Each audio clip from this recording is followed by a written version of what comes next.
9:06. Coming up, Major Anton Uggan in the Department of Corrections. Before you go to prison, though, you got to get arrested.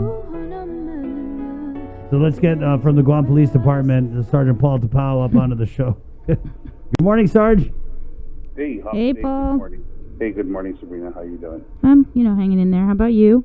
We're good. Everybody, I think everybody else hanging in there and taking it day by day. Yeah, it's been busy for you guys recently with what's been happening with the fatal crash and then the death investigation.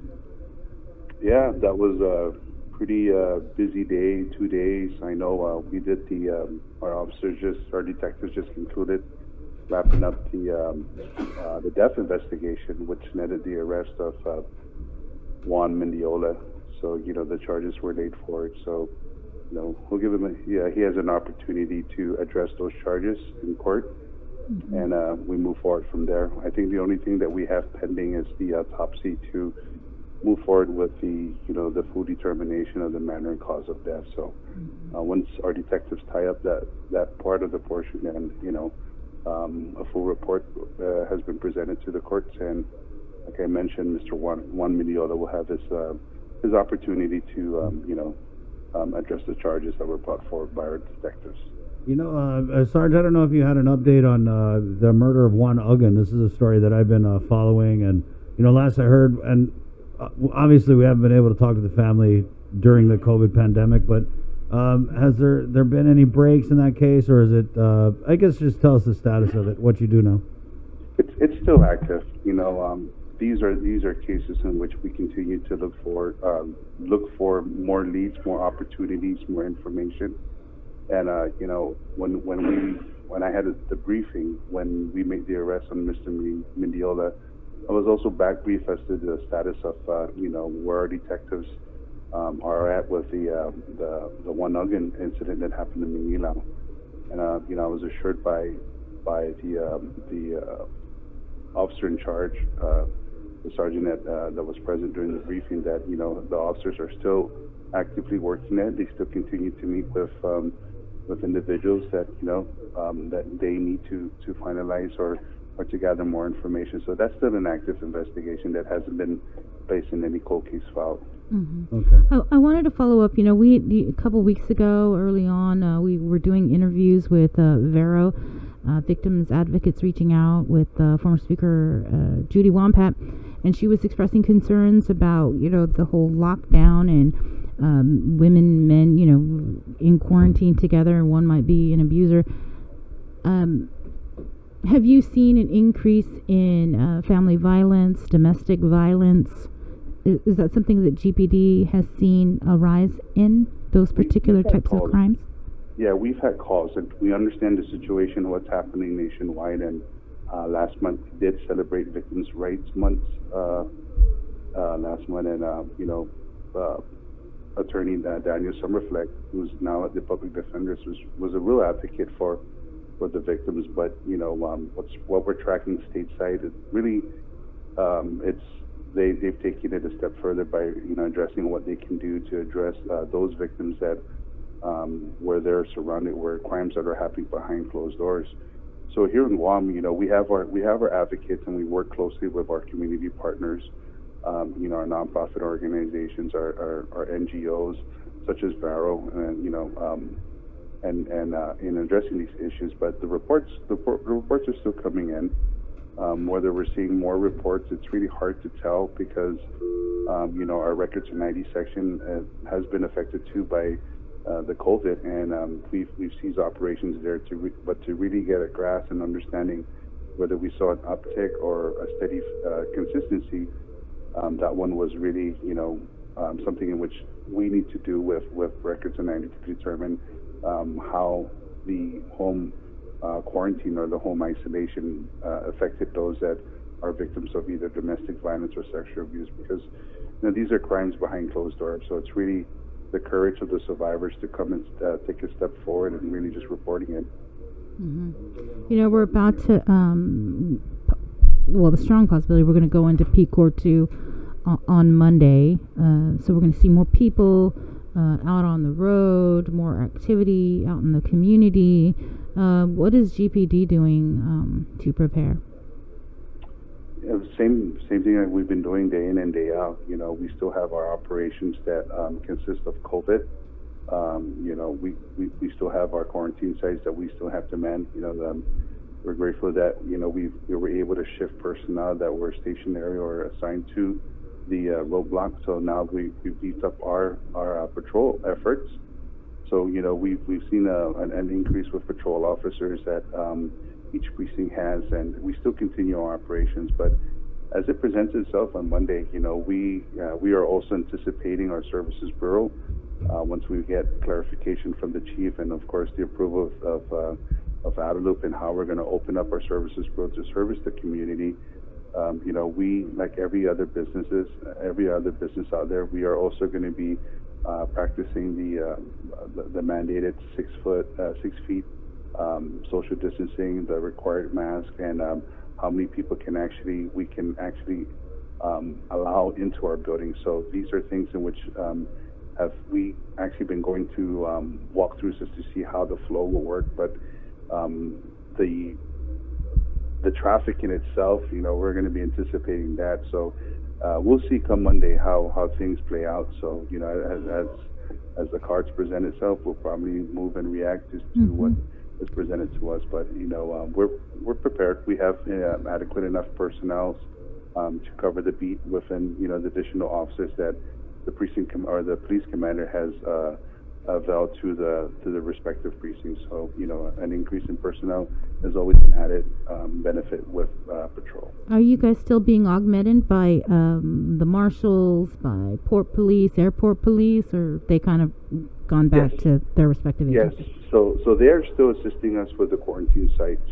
You know, that's an added help. You know, again, working in the line with the line agencies. You know, they've afforded us the officers that they had available to assist us to help alleviate our officers. So, you know, we are finding ways in asking our civilian volunteer police reserves to come out and support the efforts with the you know, with the stationary assignments such as the isolation areas at the skilled nursing facilities and of course the quarantine sites. So, you know, we're still working with what the Guam Police Department management has with our police reservists and of course other officers that are available. And I know we have 2 officers that have been reemployed. So, you know, it's a great help that we're able to get these officers back to assist us with you know, to assist with the COVID endeavors and of course to assist us with other efforts with the Guam Police Department. So, have you guys been paid the differential pay, Sarge, or, you know, what's the deal with how do you guys, what are the officers saying about this whole double pay issue? Or are you going to get in trouble? It's we you know, we are moving with the differential pay. I know that's between the legislative branch and of course the executive branch, and you know, we're tracking it and everything. Right. But you know, with the differential pay, you know, we've chief and of course the respective brewery heads and you know, the police commander had made it clear as to who is eligible for Category 3 or, you know, Tier Level 3 differential pay, you know, Category 2 and of course Category 1. So, you know, we're submitting the proper documents for that, for the pay, and I think it dated back since the time of the initiation of the COVID. Oh, I don't think retro pay is allowed. Yeah, it's not. That one we have to research, but you know, I think from when it was enacted to where we are now, I think that's where we're tracking. But all the proper documents that's required by Department of Administration has been submitted in a timely manner with alongside all our you know, our trackers with payroll, which includes our timesheets, our overtime, you know, who's working, and of course the personnel count as to where they are placed within the respective category. So you said that GPD is cool, which is going with the differential pay and forgoing the double pay? It's really, you know, I can't speak on behalf of, you know, of all my other fellow law enforcement officers. I mean, you know, Sergeant, But it really falls in line with the administration and of course the legislature. I know that it was vetoed and everything, and we're just awaiting what the legislature does. If you're tracking what's happening stateside, they've moved forward too with affording incentive pays or differential pays to the frontliners, and I think the governor has mirrored that because prior to COVID, the governor has been meeting with other governors throughout the state and territories, and similar plans have been in place to address these issues. Yeah, I'm just guessing though, Sarge, that if the Guam police officers who have responded to emergencies, obviously over the years, they know what they're entitled to, and if it comes down to 25% or double pay, it's kind of a no-brainer. But you guys are just basically saying, hey, this is what we got, so working with it until something changes. Yeah, we continue to do our job, and it's really the call of the job, and it's really it lies between now the legislature and of course the and should they move forward with it, it's a blessing for the troops that are out there, not just in the Guam Police Department, but also our brothers in the Guam Fire. You guys are under GFT now, right? Some of us are. Right. Some yeah. of So us. I wonder if I'm also a member of GFT. It's. I don't want to put you on the spot and ask you if you're going to jump on that lawsuit, so I won't. Yeah, no, we'll leave that. Is double pay really a blessing, or? If you mirror what happens in the typhoon, and of course, the holiday pays, so it mirrors the double pay. It's really when you work holidays, by law we are required double pay, and of course the typhoon, whenever there's a declaration of condition of readiness 2, the executive order comes in, and keep in mind there's always a financial backing to that. So the mechanism that works is FEMA. So when the governor or the government of Guam and the entire island moves into condition of readiness 2, that's when each person or each government employee that's working that assignment, not just the Guam Police Department, but all other government agencies that are working, they're entitled to that typhoon pay, which is consistent of a double pay. And until it gets back into condition of readiness 4. So you have a time frame. So the typhoon comes, we prepare. The onset of the typhoon passes Guam, we move in from condition 2 to condition 1, and then once it's deemed safe, where we can go back or go out and go into condition 4. So there's a time frame. So here with COVID, if you really look at it, it's like an elastic clause. It's going to stretch. It's a marathon. It's not a sprint like how we move fast to prepare for the typhoon and work in the evacuation and clear the roads and everything. And we bunker down, and the typhoon passes, and we come out and we start making assessments, and then we move from Core 1 into Core 4. So, you have that time frame in which the essential workers are working that duration. So here with COVID, you have that extended, and, we are already in May, and the government had moved into the public health state of emergency, I believe in March 12th, March 15th, that time frame, and look where we are. So we're still 3 months in. So yeah, and again, that's where leadership comes in and makes these tough decisions and thinks outside of the box to ensure people are getting paid what they're deserved. Yeah, that was if you mirror what's happening nationwide and everything, it's really private companies are affording the. I just watched an NBC News. Clorox is giving their workers, because they're 500% production rate. They're giving them incentive pay so that they can continue to work and provide the service. So it's you're right. They're being innovative. They're being creative. But it really is how we move forward. How the legislature, the legislative branch, and the administrative branch agrees in seeing, and one thing working together.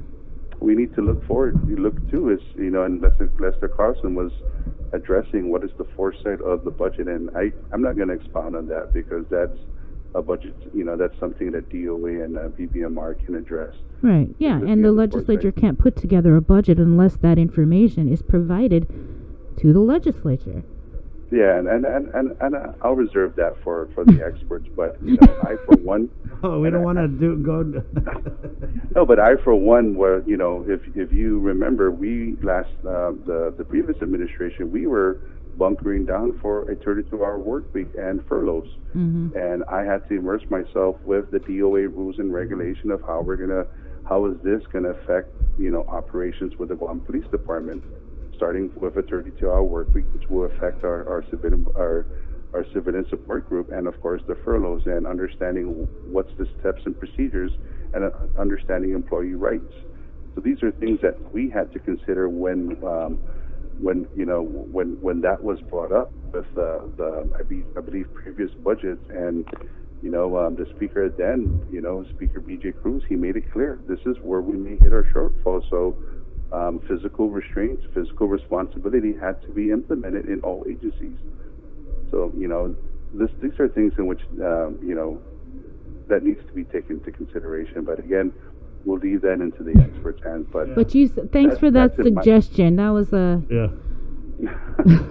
But, anybody listening? That was in line a with suggestion where from I Paul was. Powell. Don't quote me on that. But, that's, I think you're gonna get in trouble. Might have to mute you. Yeah. I don't want you to get in trouble anymore. I'm speaking in experience because Right. we You've been here. The closure of the precinct, and Right. it was really all addressed with physical restraints, physical responsibility. But that's something in which needs to be a foresight way of thinking. And I personally, and my family, my household, we're preparing for that. We are preparing. What's happening in the U.S. mainland. New York had made it public that we may not have enough funding to pay for our first responders in the next 4 or 5 years, or 4 or 5 months. Right. So that's a grim reality that it may also happen in this island. So we as a household, we're preparing for that. We understand that some things may have to change in our household and our livelihoods, and making the adjustments is really, I think it's responsible, and I think it's important. Well, thank you, Sarge. Anything else you wanted to say on behalf of GPD? We are there. We will always be there. Our men and women who continue to work, they put in the countless hours, and I can only speak because I see it firsthand. Being assigned, my office here at the Central Precinct Command. The guys come in. There's guys that are working overtime. There's guys that are responding to calls that, we have to take it and err on the side of caution when we move to the call. So, these are the things. These are the hazards, and these are issues in which we know as first responders and how to handle and how to mitigate. But nonetheless, our officers are here. Chief Ignacio, our police commander, our acting police commander, Major Manny Chong, and all our managers have really been working diligently in assuring the safety of each and every officer. And moving forward, we continue to address the mission, and of course, accomplish the mission that's presented to us. So, the men and women, we thank the community for their patience and their understanding, and we ask to continue to support the Guam Police Department and all our first responders. Amen. Sarge, did you get any of those Godiva chocolates that were floating around? I tracked it down. I tracked down the info, and I know that they delivered a bunch up to the chief's office. So I'm just giving you a heads up. Mother's Day weekend. I don't know if they puttied it out already. I got wind of that. I got wind of that yesterday, and here I am eating a $2 Kit Kat. And you got to upgrade to Godiva. That's double pay stuff. That's I know that DFS made a donation, an in-kind donation. So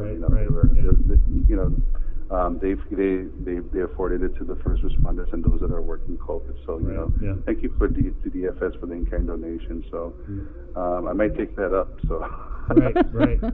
Sarge, is it true it was almost expired? Did you check the date on that? Because someone was telling me that it doesn't expire. Cacao never expires. The ancient Aztecs, that was the mother of all remedy was cacao. Right.